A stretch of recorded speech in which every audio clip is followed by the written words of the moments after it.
உங்கள் எல்லாருக்கும் அன்பான வணக்கம். இன்றைய வீடியோவில் நான் உங்களோட ஷேர் பண்ணிக்க போகிற ரெசிபி என்னென்னு சொல்லி பார்த்தீங்கன்னு சொன்னால், ரொம்ப டேஸ்டியான, ரொம்பவே ஹெல்த்தியான ஹை ப்ரோட்டீன் ஸ்நாக்ஸ், அப்படி இல்லைன்னா டின்னர், பிரேக்ஃபாஸ்ட், இப்படி எதுக்கு வேணும்னாலும் நீங்கள் இது சாப்பிடலாம்.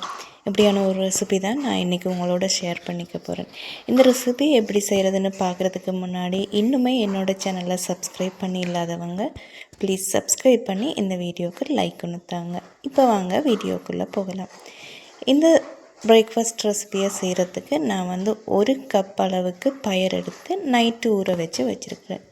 இது நான் பிரேக்ஃபாஸ்ட்டுக்கு செய்கிறனால நைட்டு ஊற வச்சுருக்கிறேன். இது மிக்ஸி ஜாரில் போட்டுக்கலாம். அதே தண்ணியோட, நிறைய தண்ணி ஊற்றிடாதீங்க, அளவான தண்ணியோட இதை மிக்ஸி ஜாரில் போட்டு ஒரு 2 வெள்ளைப்பூடு, ஒரு துண்டு இஞ்சி, அடுத்தது பார்த்திங்கன்னா ஒரு கைப்பிடி அளவுக்கு ஸ்பினிச் போட்டு இதை நல்லா மிக்ஸியில் போட்டு நல்லா அரைச்சி எடுத்துக்கலாம். இப்போ பார்த்திங்கன்னா இது நல்லா ஸ்மூத்தாக அரைச்சாச்சு. இது கூடவே நான் 1.5 கப் அளவுக்கு ரவை சேர்த்துக்கிறேன். இது வறுத்த ரவை, வறுக்காத ரவை கூட சேர்த்துக்கலாம், ஒன்றும் பிரச்சனை இல்லை. அதை போட்டு நல்லா மிக்ஸ் பண்ணி விட்டுருங்க. இந்த ரவையை போட்டு நல்லா மிக்ஸ் பண்ணிவிட்டு, இப்போ பார்த்திங்கன்னு சொன்னால் தண்ணியாகவும் இருக்கக்கூடாது, ரொம்ப திக்காகவும் இருக்கக்கூடாது. இதுக்கு தேவையான அளவு உப்பு தூள் போட்டுக்கோங்க.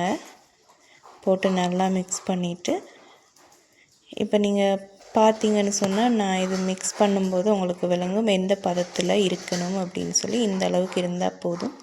இதை ஒரு மூடி போட்டு ஒரு ஓரமாக வச்சுருங்க, ஜஸ்ட் ஒரு 5 மினிட்ஸ்க்கு.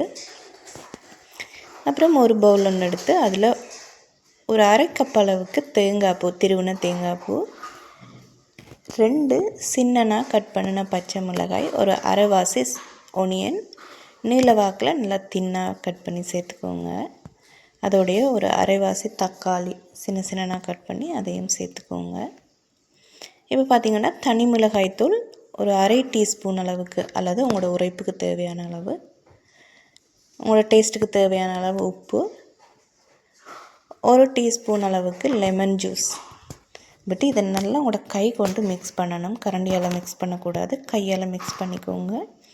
இப்போ நீங்கள் எடுத்து வச்சுருக்கிற கலவையை ஒரு சூடாகின ஒரு டோஸ்டர் ஒன்றில் நெய் அல்லது ஆயில் போட்டு தடவிட்டு, இந்த நீங்கள் எடுத்து வச்சுருக்கிற கலவையை இப்போ நான் போடுற மாதிரி போட்டு, அதுக்கு மேலே இந்த தேங்காய் பூ சம்பளை போட்டு நல்லா ஈவனாக எல்லா இடமும் இது பண்ணி விடுங்க.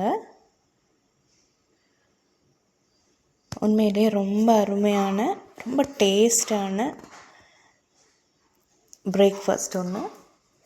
குழந்தைகள்லேருந்து பெரியவங்க வரைக்கும். குழந்தைங்க உரைப்பு சாப்பிட மாட்டாங்கன்னு சொன்னால் நீங்கள் இந்த தேங்காய் பூ சம்பளை ஸ்கிப் பண்ணிவிட்டு நீங்கள் தாராளமாக அதை 2 வெட்டி அதில் நுத்தல்ல, ஜாம், பீனட் பட்டர், இப்படி என்ன வேணாலும் வச்சு கொடுக்கலாம் குழந்தைகளுக்கு. இப்போ பார்த்திங்கன்னா இப்போ நான் பண்ணுற மாதிரிக்க நீங்கள் இதை இந்த சம்பளுக்கு மேலேயும் நீங்கள் பண்ணி வச்சுருக்கிற கலவையை கொஞ்சம் போட்டுருங்க. அப்புறம் பார்த்திங்கன்னா நான் ஒரு அரைவாசிக்கு கேப்சிகம் வெட்டி போட்டிருக்கேன். அதுக்கு மேலேயும் கேப்சிகம் தூவுறேன். இது மாதிரி இந்த கேப்சிகம் ஒரு நல்ல ஒரு டேஸ்ட் கொடுக்கும். நான் இந்த சம்பல் அரைவாசி கேப்சிகம் போட்டது அரைவாசி எப்படி இருக்குன்னு பார்க்கணுன்றதுக்காக நான் அரைவாசிக்கு கேப்சிகம் போட்டிருக்கேன் சம்பலோடு சேர்த்து. இதை நல்லா ஈவனாக பரப்பி விட்டுட்டு, இது ஒரு இன்ச் அளவுக்கு தான் இந்த 2 லேயருமே இருக்கணும், சம்பலோடு சேர்த்து மேலே போடுற லேயரும். இதை மூடி ஒரு 10 to 15 நிமிஷம் இதை அப்படியே குக் பண்ண விடுங்க. நீங்கள் ஒரு ஸ்பூன் ஒன்றோ அல்லது ஃபோர்க் ஒன்றோ வச்சு பார்த்தீங்கன்னு சொன்னால், குத்தி பார்த்தீங்கன்னு சொன்னால் அந்த கேக் எல்லாம் அவிஞ்சிருக்கான்னு பார்ப்போம் இல்லையா, அது மாதிரிக்கு பார்த்தீங்கன்னு சொன்னால் ஒட்டாமல் வந்துச்சுன்னு சொன்னால் அவிஞ்சிருச்சு. இப்போ உங்களுக்கு டோஸ்டர் இல்லாதவங்க நீங்கள் இது மாதிரிக்கு பேனில் கூட செஞ்சு எடுத்துக்கலாம். இப்போ பார்த்தீங்கன்னு சொன்னால் அருமையான ஒரு பிரேக்ஃபாஸ்ட் ரெசிபி, ப்ரோட்டீன் ரிச், ரொம்ப டேஸ்டியான, ரொம்ப ஹெல்த்தியான ஒரு பிரேக்ஃபாஸ்ட் ரெசிபி ரெடி ஆயிடுச்சு. பாருங்கள் இவ்வளோ அருமையாக இருக்குன்னு சொல்லி. ஓகே ஃப்ரெண்ட்ஸ், இன்னும் ஒரு வீடியோவில் சந்திக்கும் வரை உங்கள் எல்லாருக்கும் நன்றி.